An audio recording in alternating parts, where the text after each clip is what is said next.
Kitchen में काम करते करते गैस के पास खड़ी मिताली सोच रही थी, राखी आने वाली है। पर इस बार ना तो माँ ने फोन करके भैया के आने की बात कही और ना ही मुझे आने को बोला।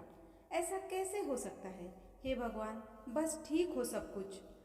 मिताली, जो अपनी सास के बिल्कुल करीब थी, बोली, माँ जी, मुझे बहुत डर लग रहा है। पता नहीं क्या हो गया, मुझे सब भूल गए इस बार। सास ने कहा, कोई बात नहीं बेटा, यह कोई तुम्हारी पहली राखी या पहली तीज थोड़ी है जो फॉर्मेलिटी चलेगी।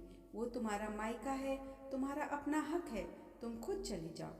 सास की आज्ञा मिलने भर की देर थी। बस मिताली अपने पति के साथ मायके आ पहुंची। परंतु इस बार घर के अंदर कदम रखते ही उसे सब कुछ बदला सा महसूस हुआ।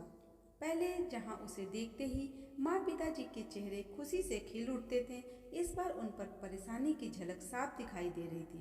पहले भैया उसे देखते ही खुश हो जाते थे और वहीं से दोनों की प्यार भरी नोकझोंक शुरू हो जाती थी। पर इस बार दूर से ही एक हल्की सी मुस्कान दे डाली। भाभी भी ज़्यादा खुश नहीं दिखी। मिताली ने जैसे तैसे एक रात बिताई और अगले दिन जैसे ही उसके पति उसे मायके छोड़ वापस गए, उसने अपनी माँ से बात की। तब उन्होंने बताया, पता नहीं किसकी नज़र लग गई है भैया के बिजनेस में, बिल्कुल मंदा चल रहा है। मुनाफा तो दूर की बात, घर से ही पैसा जा रहा है। अब तेरे पिताजी के पेंशन के पैसों से कहाँ तक घर चल पाए, ऊपर से तुम्हारे पिताजी की दवाइयाँ, मेरी दवाइयाँ, अभी तो तुम्हारे भतीजे की फीस तक नहीं दे पाए हैं। बस इसी वजह से तेरे भैया को घर भी ना भेज सकी। मिताली बोली, कोई बात नहीं माँ, ये मुश्किल के दिन भी जल्दी निकल जाएंगे, आप चिंता मत करो। शाम को भैया भाभी आपस में बात कर रहे थे, जो मिताली ने सुन ली। भैया बोल रहे थे, पहले ही घर चलाना इतना मुश्किल हो रहा था, ऊपर से बेटे की फीस, परसों राखी है, मिताली को भी कुछ देना पड़ेगा।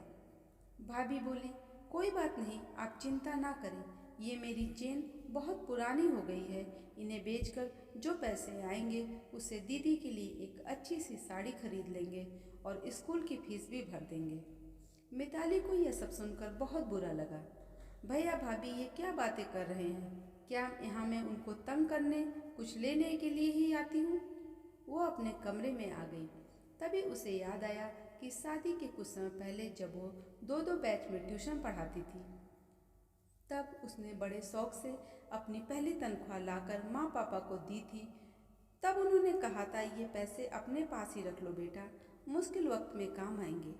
इसके बाद वह हर महीने अपनी सारी तनख्वाह बैंक में जमा करवाती रही। शादी के बाद जब भी मायके आई तो माँ ने उसे पैसे निकलवाने को कहा, पर मिताली हर बार कह देती कि अभी मुझे ज़रूरत नहीं है। पर आज इन पैसों की उसके परिवार को ज़रूरत है। वो अगले दिन ही सुबह नाश्ता करके बैंक गई और सारे पैसे निकलवाकर पहले भतीजे की फीस जमा की और फिर घर का जरूरी सामान खरीद कर आ गई। अगले दिन जब भैया को राखी बांधा तो भैया ने एक सिंपल सी साड़ी मुझे दिया और आंखें चुराते हुए कहा, इस बार तो यही है हमारे पास। मिताली ने भी हक से उस साड़ी को ले लिया और सीने से लगा लिया। कहा, बिल्कुल लूँगी, ये तो मेरा जान से भी प्यारा शगुन है। मिताली बोली, भैया, बेटियां मायके शगुन के नाम पर कुछ बड़ा उपहार लेने नहीं आती, उन्हें मायके की सूखी रोटी और शगुन के नाम पर चवन्नी भी जान से प्यारी होती है। वे मायके अपने माँ बाप की अच्छी सेहत की कामना करने, भैया भाभी को ढेरों दुआएं देने और बड़े होते भतीजे भतीजियों की नज़र उतारने आती हैं। जितनी बार मायके की दहलीज पार करती हैं, ईश्वर से उस दहलीज की सलामती की दुआएं मांगती हैं। जब मुझे देखकर माँ पापा के चेहरे पर रौनक आ जाती है, भतीजे दौड़कर गले लगाते हैं, आप लाड प्यार दिखाते हो, मुझे मेरा शगुन मिल जाता है। अगले दिन मिताली ने मायके से विदा लेकर ससुराल जाने के लिए जैसे ही दहलीज के पार कदम रखा कि भैया का फोन बज उठा। उन्हें अपने व्यापार के लिए बहुत बड़ा ऑर्डर मिला था। वे सोचने लगे, सचमुच बहन बेटियां मायके कुछ लेने नहीं बल्कि अपनी बेशकीमती दुआएं देने आती हैं। जब वे घर की दहलीज पार कर अंदर आती हैं तो बरकत भी अपने आप भीतर चली आती है।